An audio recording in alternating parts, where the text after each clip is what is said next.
welcome to the All in a Name, the .com revolution. Hold on a second. I got a Pokemon. I'm about to get you right. My name's Colin Campbell, and I'm an internet entrepreneur. I started back in the early 90s with a company called Internet Direct. It was an ISP. I don't know if you remember those days. I think prior to this show, it was actually called BBSCon. So I was actually one of the big attendees many years ago in the 90s. We launched a company called 2 Cows, which is quite popular in the software download space, but also in the domain name space as well. And we also launched a company in the early 2000s called Hostopia, which was a clustered server architecture hosting virtualized hosting environments. And then lastly, very recently, a couple years ago, we launched a company called .club, which is an alternative to .com. It's a new domain extension and very popular domain extension in the marketplace. I think I take a little bit of a unique perspective here with respect to this topic because I've been in the ISP space and then in the hosting space, and now I'm in the domain name space. So I've come from a couple decades of experience here and connecting it all and figuring out how can hosting companies really generate a lot more revenue from the new domain extensions. So we go back, and this is actually before my time. The first magazine was Time magazine. It was one of them. And I'm sure it was awfully interesting for a lot of people, but then I grew up with that, with thousands or hundreds of magazines out there. When you go back also to the 70s, I remember watching reruns of Leave It to Beaver on one of these 3 stations. I'm not certain which one it was, but it was a time when we had CBS, ABC, and NBC, and you had 3 channels. And now today, we obviously have hundreds of channels.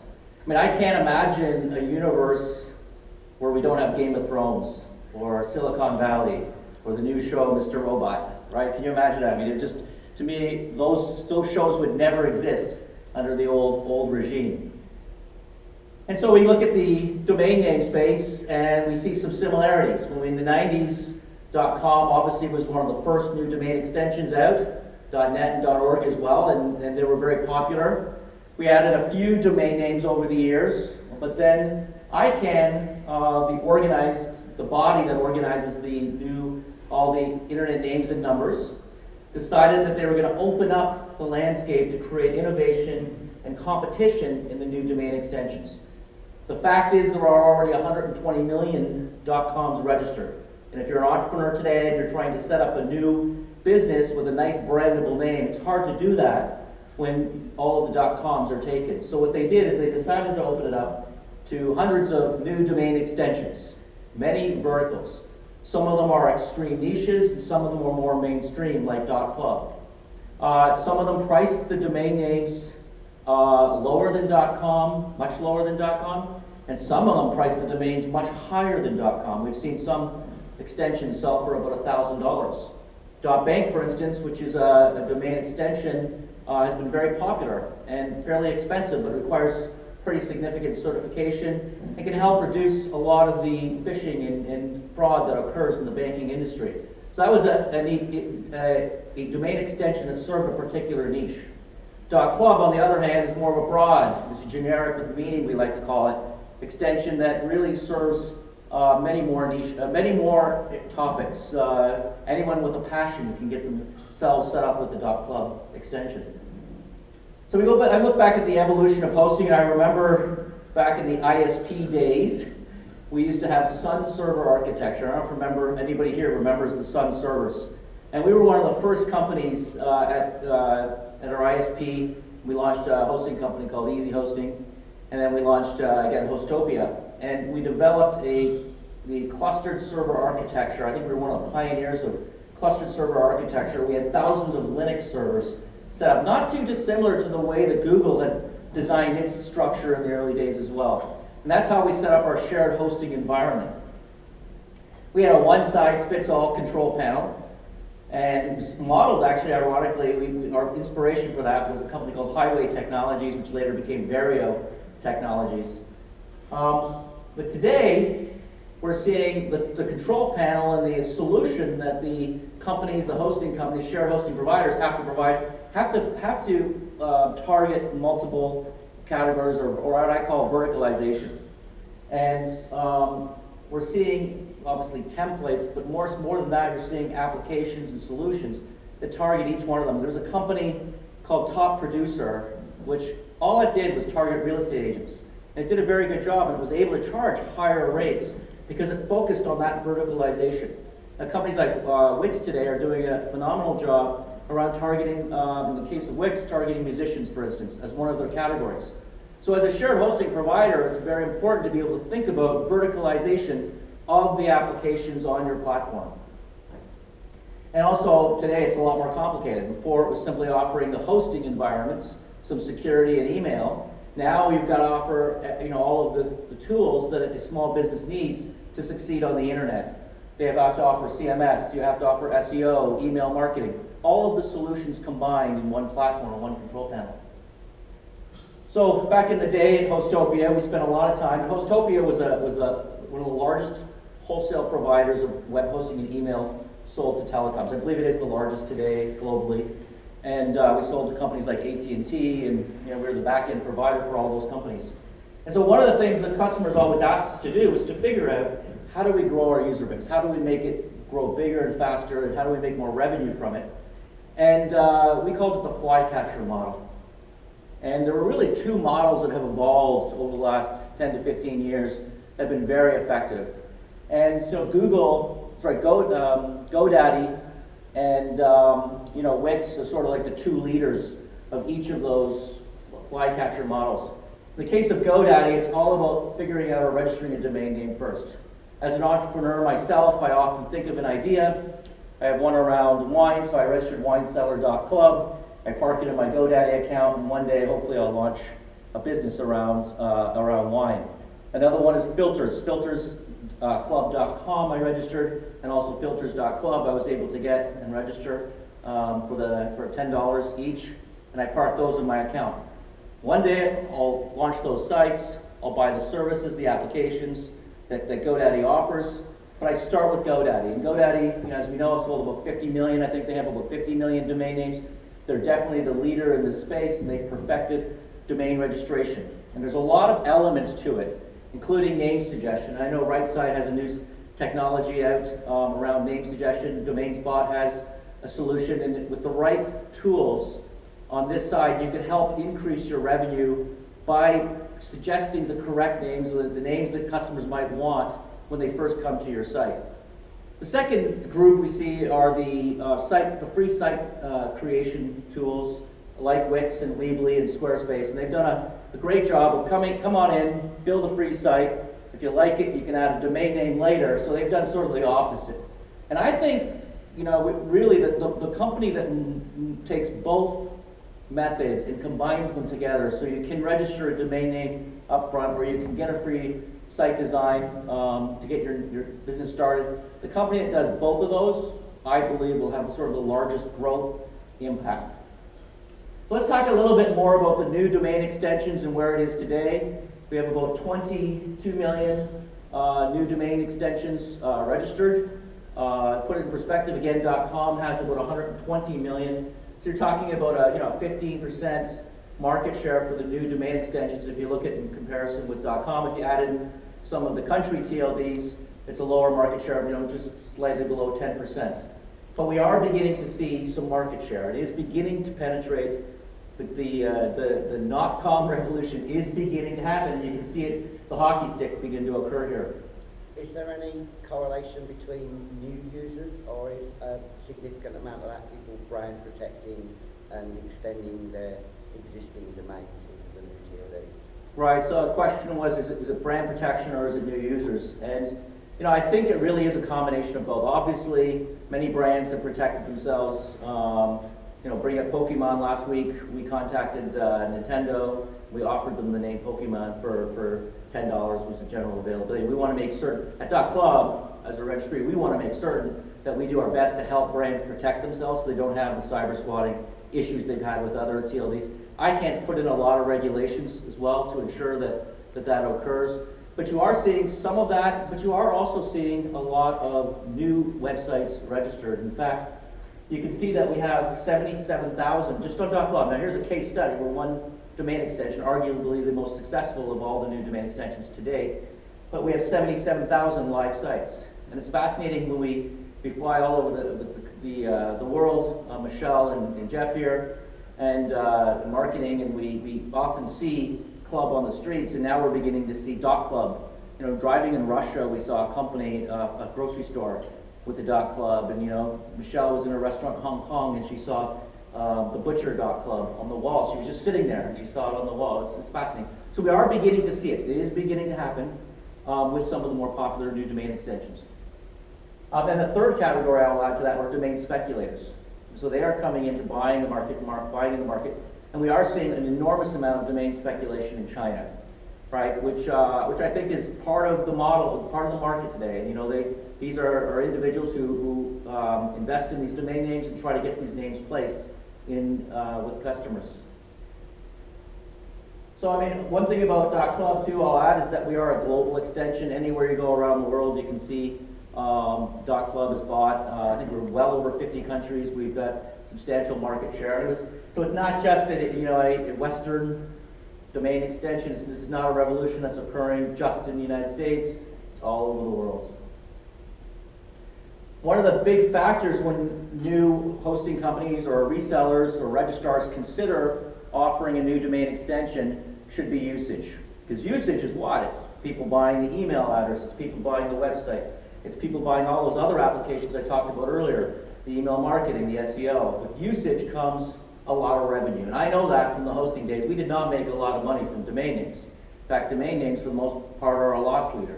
But they are the gateway, as I talked about, one of the flycatchers to getting new domain registrations. And you can see this chart came out from a study by Globe Runner at one of the ICANN meetings, a couple of ICANN meetings ago, and it showed that .club had by far the highest usage of any of the new domain extensions. Now, there are some big names that are still going to be coming to market. I'll talk about those in a second. But one of the things that Donuts came up with, and they coined the .com revolution, but also they came up with, and I thought this was quite clever, is domains need to be creative, meaningful, searchable, and memorable. And going back to my story about the wine seller.club or the filtersclub.com or filters.club, for me, those are names that are brandable, and they sort of meet that criteria. So an end user is going to want to have those names. And I do think that the time of, long tail 3-4 word .coms are beginning to come to an end. And I think if a hosting company today wants to grow its user base, it needs to think about launching the new domain extensions. So I'll pick, these are my top 5 domain extensions. Realistically, there's always the 80-20 rule. The top 10% of the new domain extensions represent 80% of the general volume or traffic that you can get. I don't know that a hosting company or reseller needs to launch every domain extension, but I do believe that you should focus on the top 10. Here are my top 5, and I'll just give you a bit of an update of where we are with obviously .club. I'm a little biased, but we are definitely, arguably, one of the most successful to date. But .web is interesting. It's up for auction today, and there are a number of companies, including Google, who are bidding on .web to take that to market. Our prediction is that it will sell for over $50 million today in auction. We shall see what happens. It's pretty exciting to watch. .shop was bought by a Japanese company called GMO, and they spent $41.5 million in an auction for that one. .app was bought by Google, and they spent about $25 million in an auction.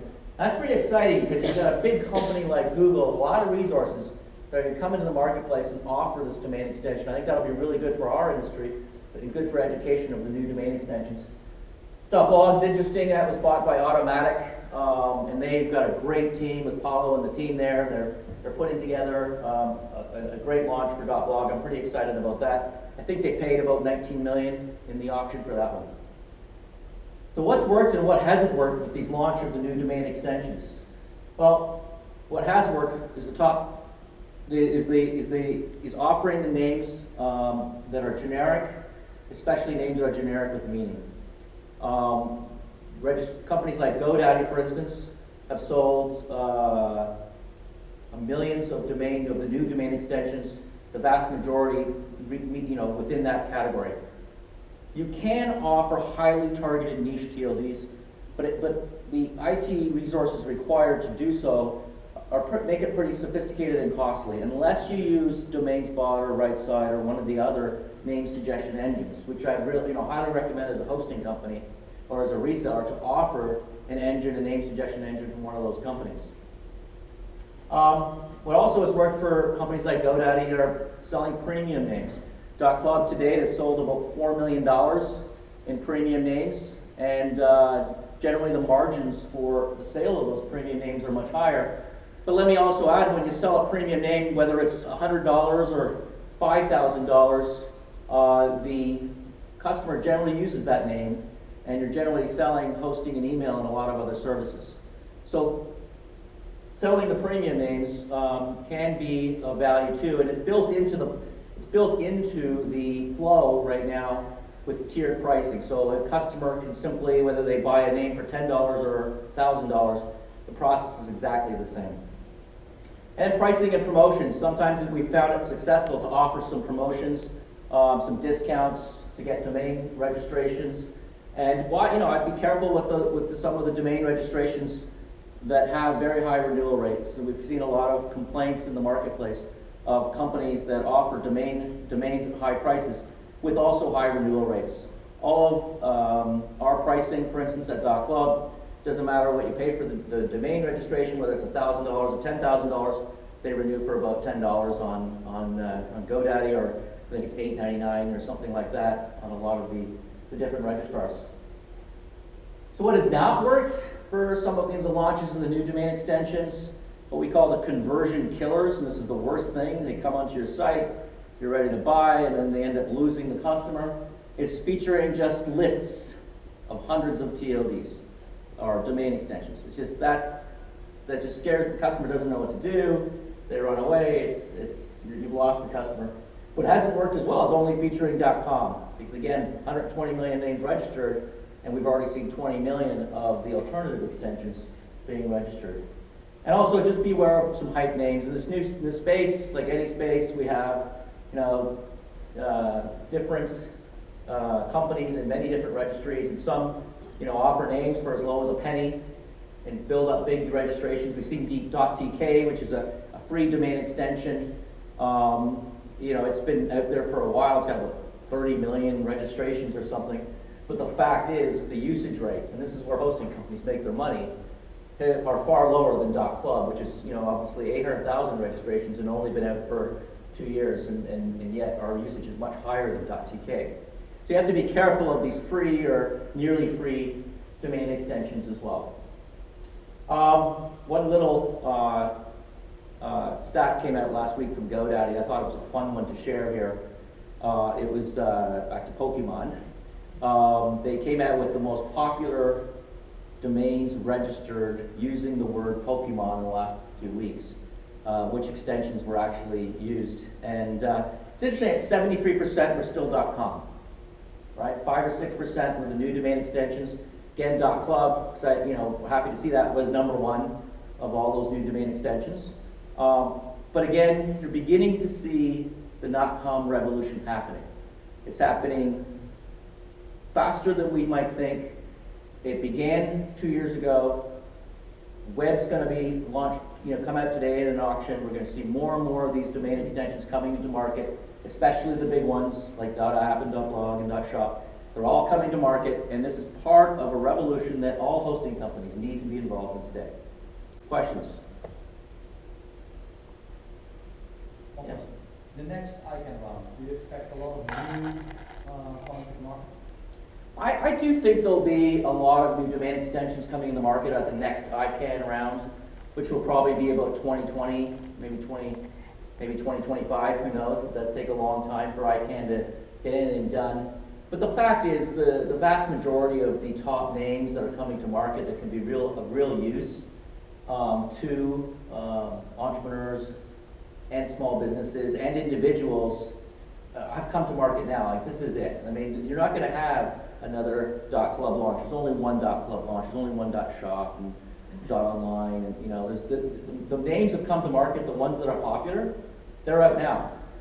So, I mean, yeah, could you have new domain extensions launch in the future? And, you know, will people use those? Of course they will. But will they have global brand and recognition? See, it's interesting to notice that a domain extension needs to have global recognition, mind share in the population to really be effective.